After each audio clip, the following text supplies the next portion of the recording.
What I like to do, generally speaking, in situations like this, is to sort of treat it in a tier, sort of take a two-staged approach, right? Where we can do, it's actually gotten to the point where leveraging a third-party UI library like Twitter Bootstrap or something similar, that we can actually build layouts way more quickly than we could sort of like Photoshop or Illustrator comps, right? And so I'd want to focus on the actual layout or organization of content on the page first.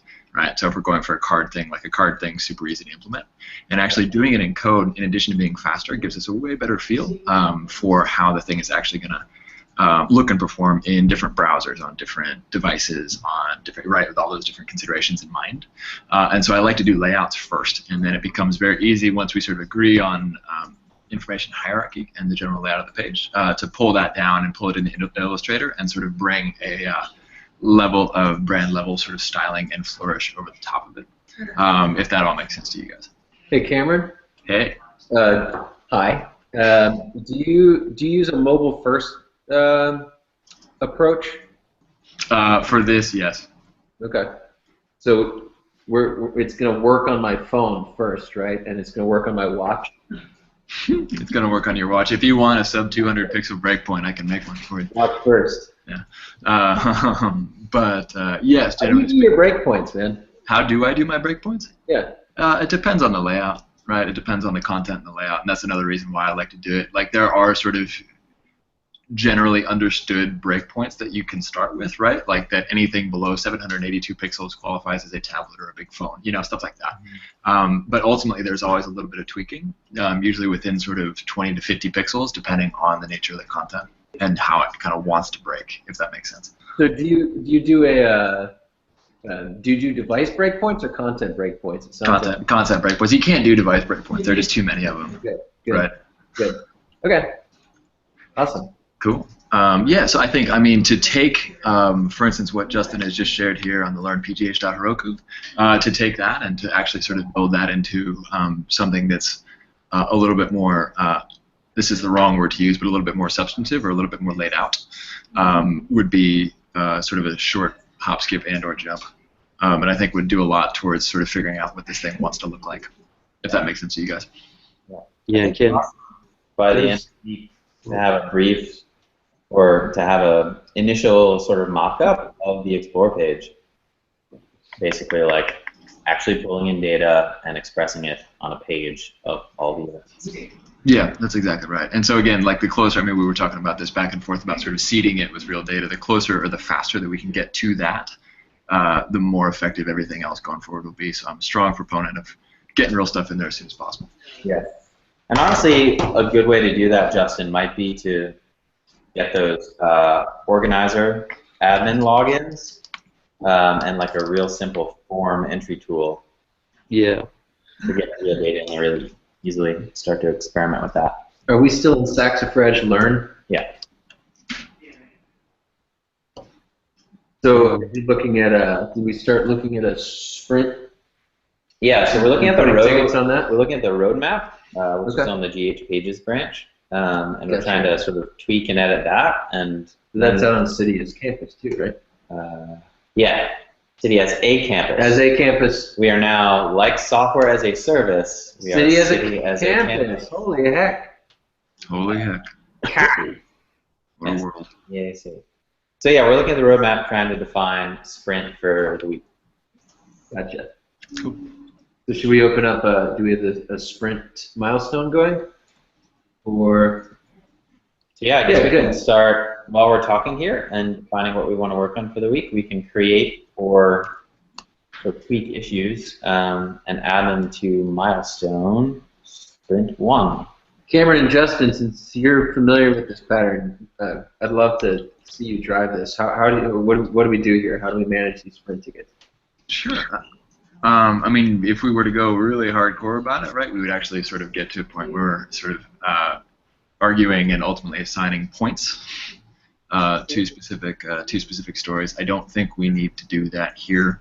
I think we can probably take a sort of a much more touchy-feely approach and sort of determine, based on everyone's schedules, what seems like a reasonable workload for the week, right? Okay. And then go from there based on sort of the larger scope of the project, if that makes sense to you, Justin. Yeah, that sounds good. I think we have a few high-level priorities. Mhm. And then just kind of understanding what we can break down as work items within those high priorities should be fine based on your availability, my availability, and So what listings are we looking at here? Are we looking at both Sprint 0 and Sprint 1 right now? Sprint 0 is the one we're finishing, and Sprint 1 is the one we're moving into. Is that right? yeah. So do we move all these tickets off of Sprint 0 and say, all right, that's done, it's in the past? Yeah, so it looks like since we've done 1 week, we kind of have the idea that our velocity right now is 6 tickets. It looks like ish, that'll change. The average will change over time. So we should try to fit 6 more in to Sprint 1.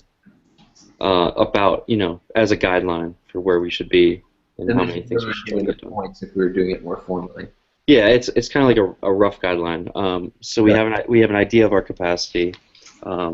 So yeah, we should probably move all the stuff that's open still on Sprint 0. Well, we should evaluate them, decide if they're done, and decide if they make sense for Sprint 1. Okay. Just those one. We still need to theme the doc site. I found a really good template for that. We're going to keep the logo, right, Tim? No. Right, Tim? No, it's good. Oh! Chad, Cameron, I made that for you. I was hoping you would really appreciate that. have you seen this Thank you. on cityasacampus.org, Cameron? Yes, I have. Yes, I have. So on the theme the docs issue, I put in a logo that we can use that's Yep. decent, and there's also a nice template that we can use for Jekyll that's built specifically for documentation. Mhm. Really clean and nice, and I think will serve as well. Yeah, it doesn't need to be anything more than that. Okay. I agree. So I can post that up today. And So that ticket's still live, and we should move that over to Sprint 1? yeah, that one sounds like it's a good candidate to move over. Yeah. I'll do that. I guess we can race. Here. So the other one was create new roadmap. Do you guys feel good enough about the roadmap? Cameron, have you looked at the design section? Justin, you looked at the other section a little bit. Yeah, I think it's. I mean, we'll obviously have to tweak it every week, but Yeah. I think the basics are there, and that kind of, closes that ticket. Okay. Yeah. And you feel okay about the design section? Yeah. I mean, they're in really like high-level buckets, so sprints Right. 2, so that's like 3 weeks, but. Right. They are. Yes, they are high level. So I think. What was your thinking around splitting sort of the stuff that was in 0 through 2 and then 3 and 4? Is that just to correspond with what's happening on the build side? Yeah, it corresponded, but also like they're just wholly different sets of pages. So like, designing the login and learner accounts, like, that'd be like an account dashboard type page. So just a very different type and different set of pages. Sure. Sure, that makes sense. They also sort of bag creation tools. Cool. Yeah, as Justin said, there's going to be some nuance and some flex in this, but this generally maps to my understanding. All right. Well, that said, that's wanting to preserve his logo on that issue. Sorry. That said, I'll close out the new roadmap issue. So that's done.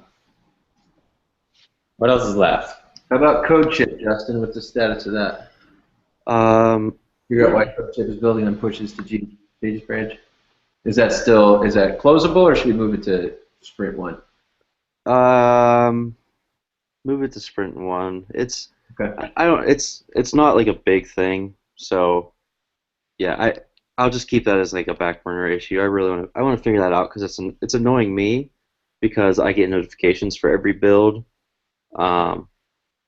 But like it shouldn't. I don't know. It shouldn't matter. Right.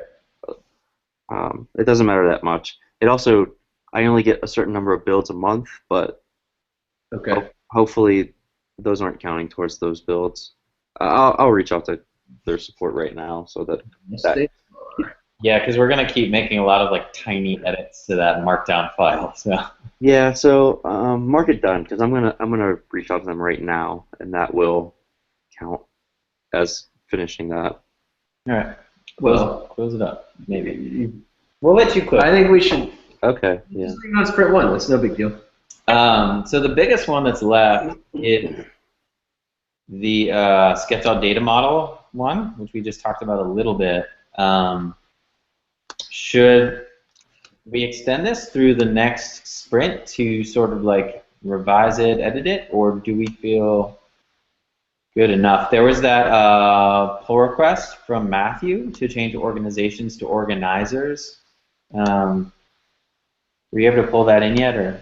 No, that can't go in as it is. I can help Matthew understand how to do that a little better. Okay. But yeah, it's not good to go as is. It's really easy. It'll take like 5 minutes to do that. But we won't.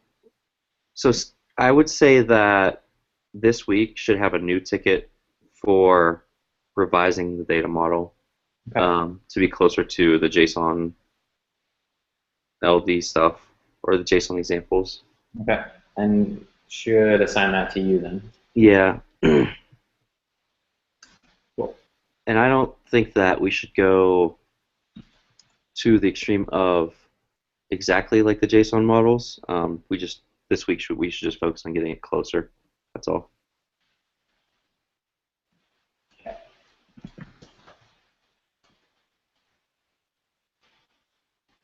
Issue created.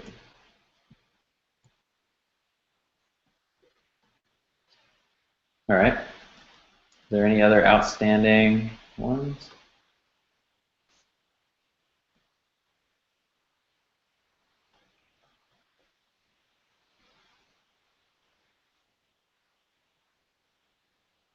Reference. So that's 45. Yeah, we're going to reference 16. Everything on viewer to go.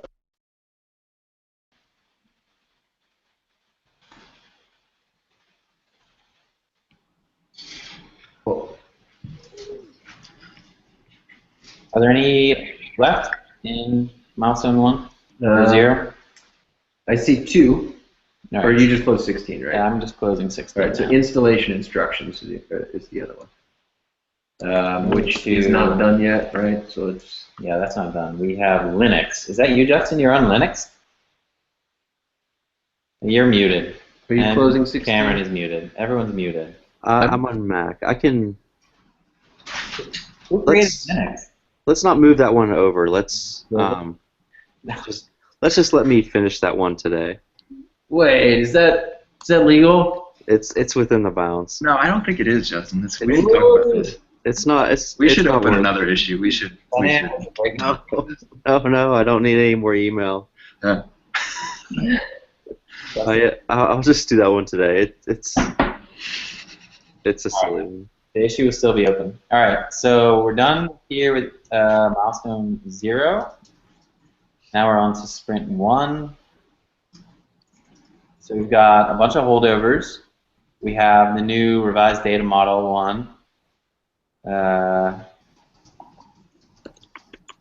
Cameron, I had already created one called Design and Implement Organization Page Template.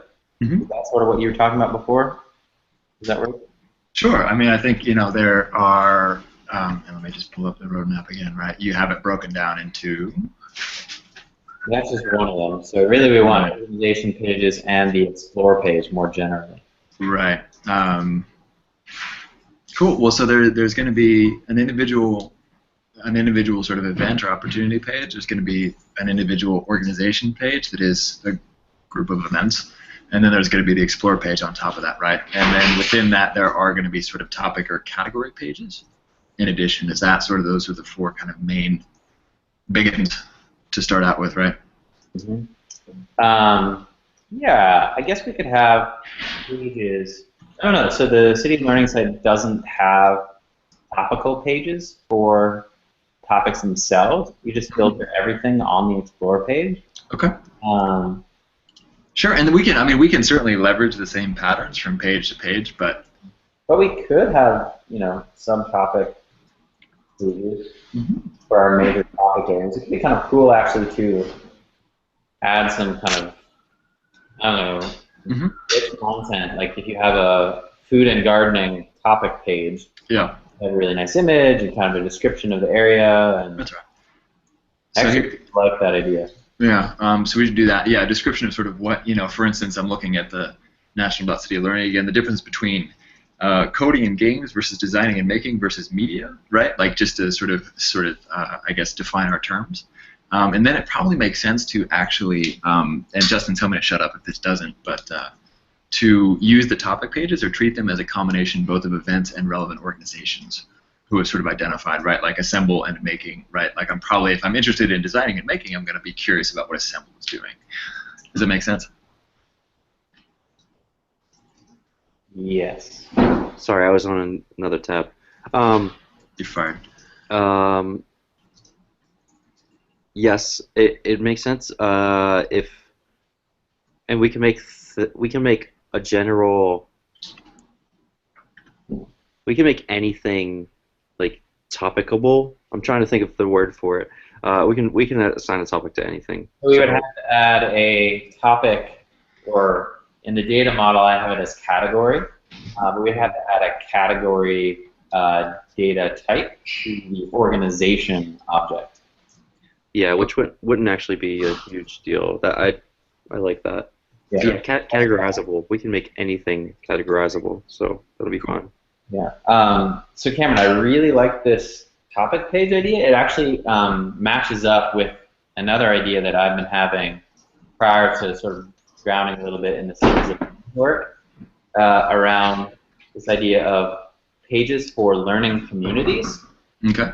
So not just having the food and gardening page be just a list of the food and gardening events, but having it be a little bit more robust than that. So having the events feed as a small part of it, but more so having it be, like you're mentioning, references to the organizations that focus on this topic area, and maybe some additional resources like, I don't know, here are the 5 coolest people in Pittsburgh that you should follow on Twitter that do great work in food and gardening and could be a good resource, et cetera, et cetera. So like really having it be this sort of thematic resource page that has a lot of different types of content.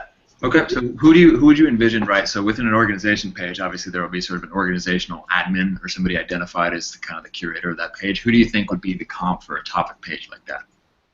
Yeah, so this actually matches up with a goal that we've been having here at Sprout for the City Learning type stuff and some of my ideas. And so we've actually started conversations with different organizations to sort of play host or curator to a topic page like this.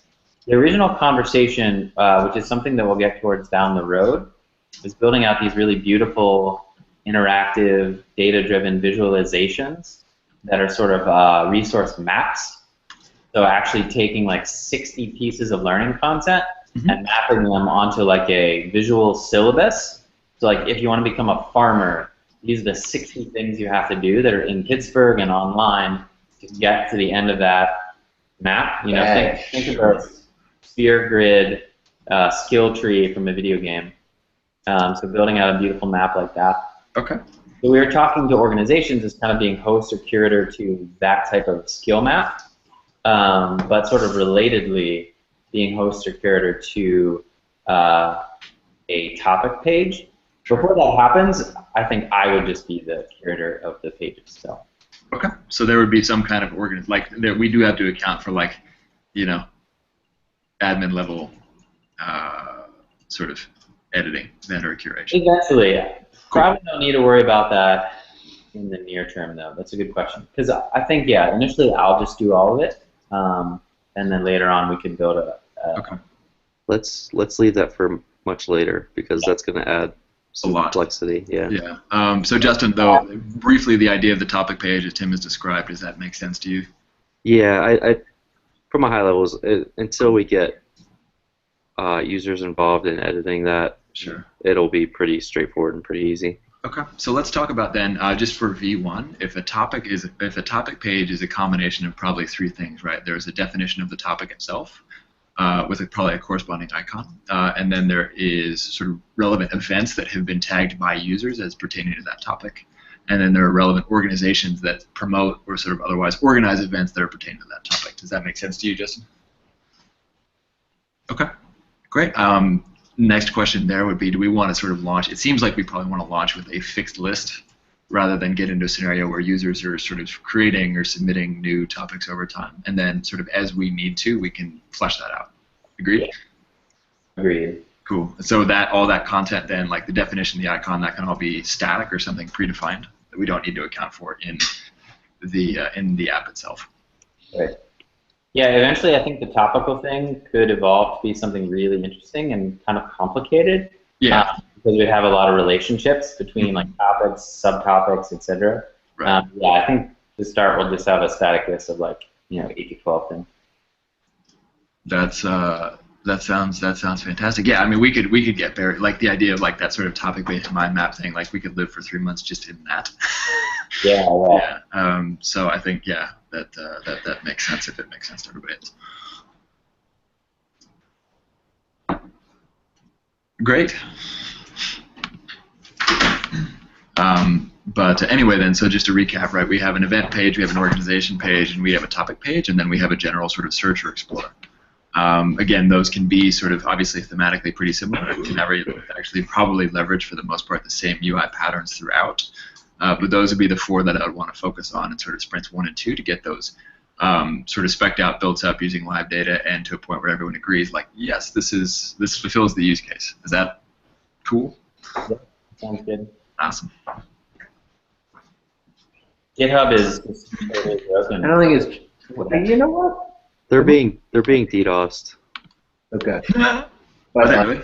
Yeah. By China or something. Why would you go after GitHub? They're so nice. Someone hacked Baidu Yeah. to attack GitHub.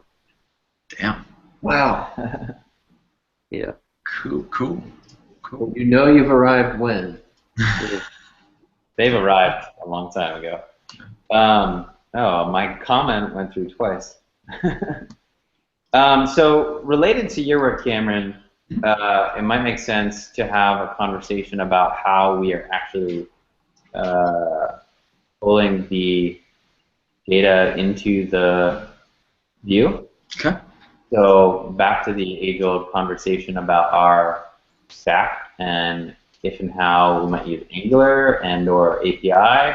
Uh-huh. So the early conversations and how I really do want to focus the work is, both building this as kind of a white label thing that has a lot of great global variables built in, so it's really easy to change out all the instances of Pittsburgh to another city or community.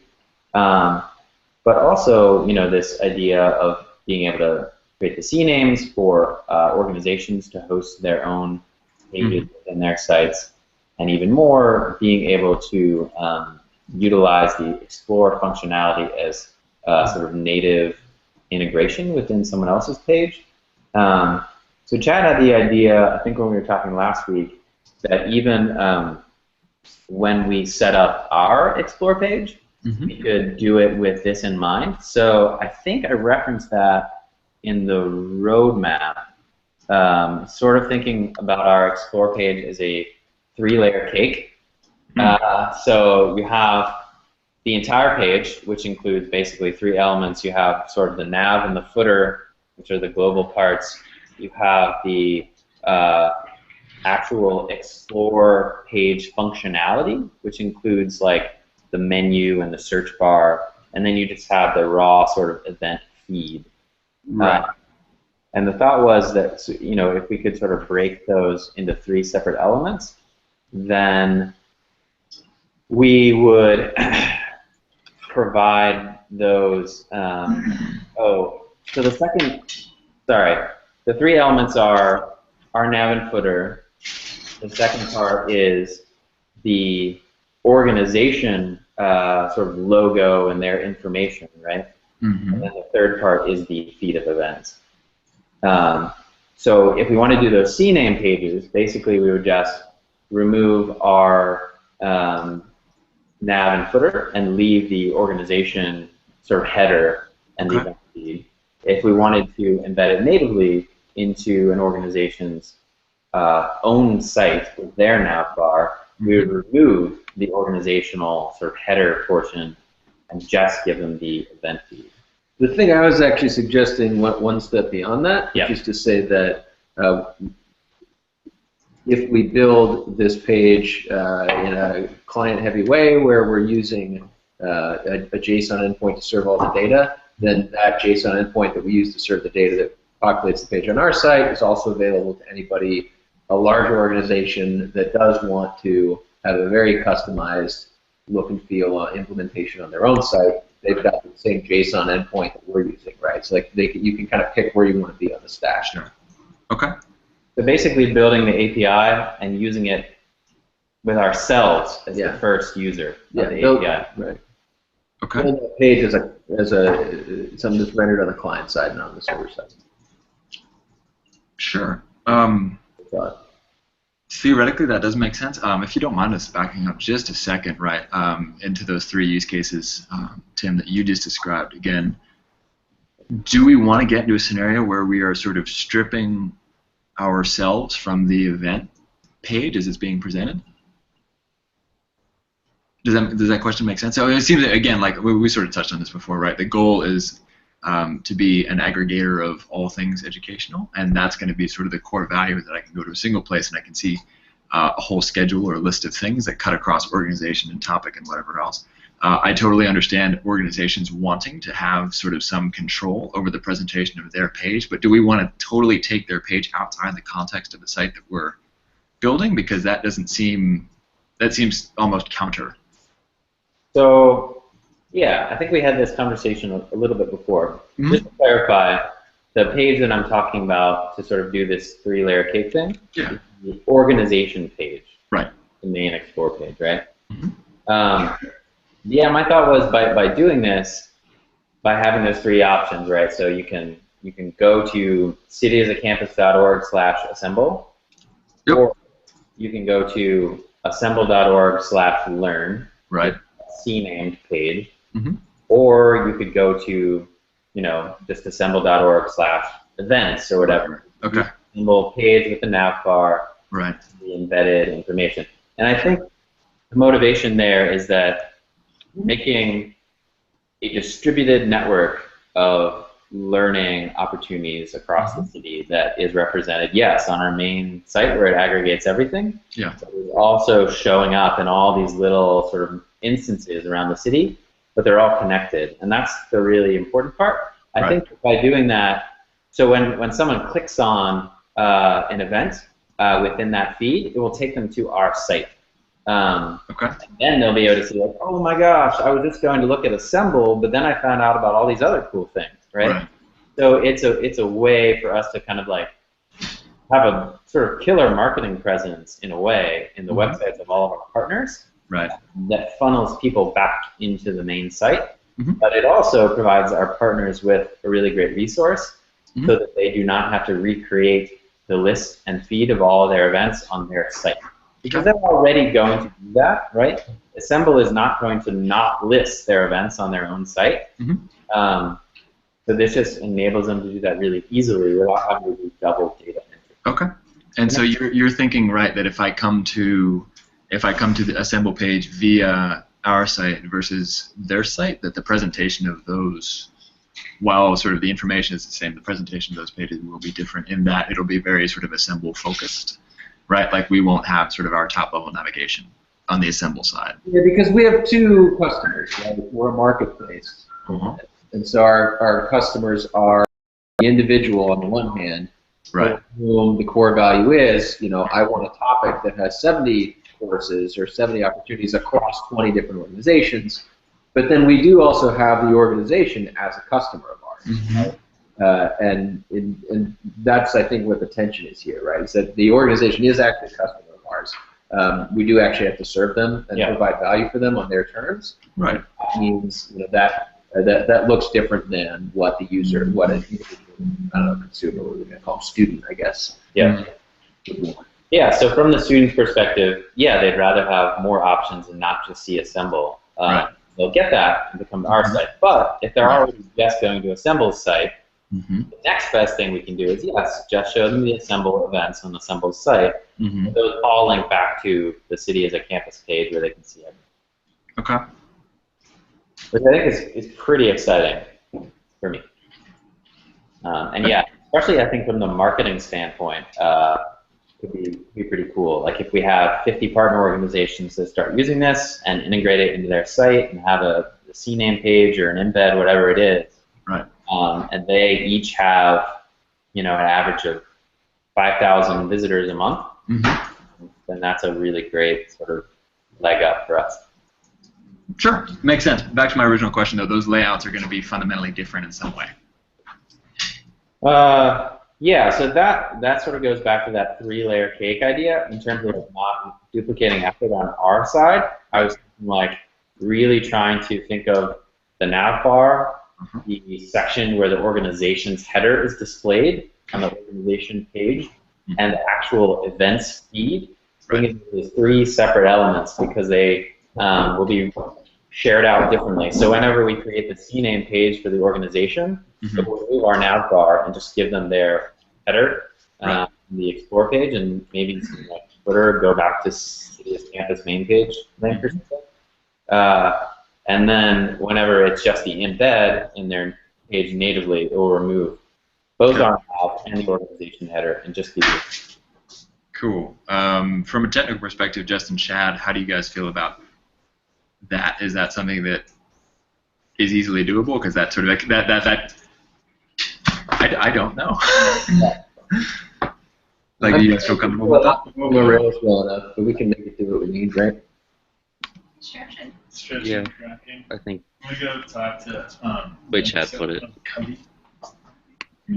My first task is to get a get a development environment set up. Yeah. So do you want to go? Love your help on that. With Gitter or whatever we're using.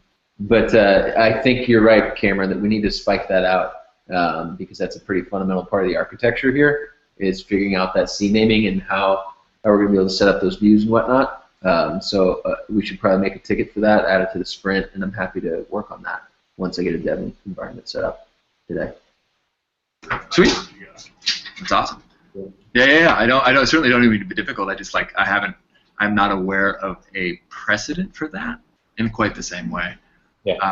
And so it bears chalking up a little bit. I've done a bunch of CNAMing stuff before. Yeah.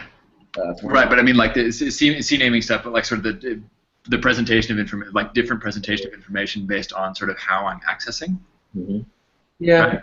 Basically, the way that I was thinking of it, Cameron, was kind of creating some like template files or something that would pull in those elements, from 2 separate places. Obviously, you already have that for the nav bar, but just doing that for the organization header as well.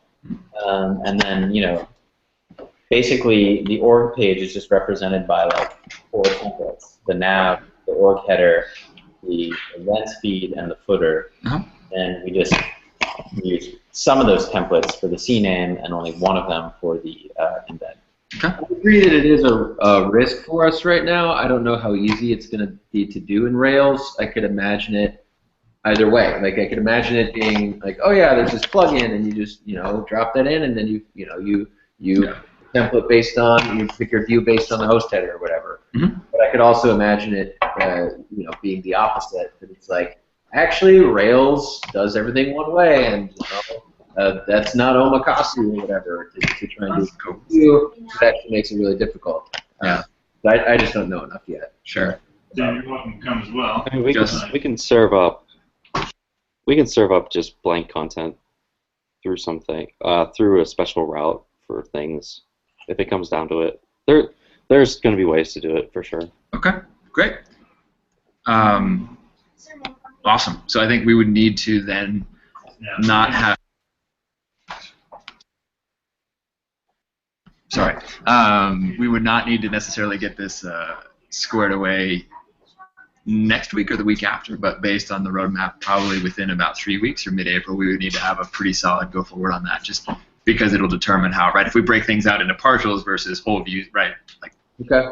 that's where it starts to really hit the road for me, anyway. Yeah, but just keep that in mind as you're designing the organization page, in particular, that's the end goal. Sure, makes a ton of sense. So yeah, yes, I agree. That's exciting. Cool. Cool. All right, everyone feel good? Should we get to work? Yeah. Can we talk about our team for a minute? Team talk. Meta talk. Meta. You go meta. So there's the four of us and Matthew. Yeah. Yep. We're the official team. We're the teams. Is that Math and Sprout help on things as well, if and when we want to. okay? Matthew has a couple like open source people that sound interested in helping out. Matt from Sprout or Matt? Sorry, Matthew Vita. Strapping young lad. Are any of them women or not white? Why do you ask? Sorry. Because I think it'd be good for us to be intentional about having a diverse team. I'm trying to hire Val Head to work on this with us, but she is not responding to my emails. Well, I wanted to flag that here on our first public hangout together. I don't think it's something we need to solve right now, but I just wanted to flag it as an issue. Cool. Mm-hmm. Yeah, and I don't think, I mean, speaking more generally about adding in open source type contributors, aside from Matthew, who's like obviously super gung-ho and with us from 4 months ago, actually, before any of you, I think we'll wait at least a couple weeks before we try and bring anyone else in, just so we have some more stuff squared away. Get into a rhythm. Yeah. Put people in. Yeah. Any other thoughts? I would agree with that. Cool. Justin, you set? Ready to work? Yep. All right. Thanks, dudes. Cool. All right. Thank you guys. Here we go. See ya on GitHub if Baidu lets us. Have a great day. See you at yoga, Cameron. Oh yeah. Cameron goes to yoga. That's cool. Yeah. See you dudes. All right. Adios. See ya.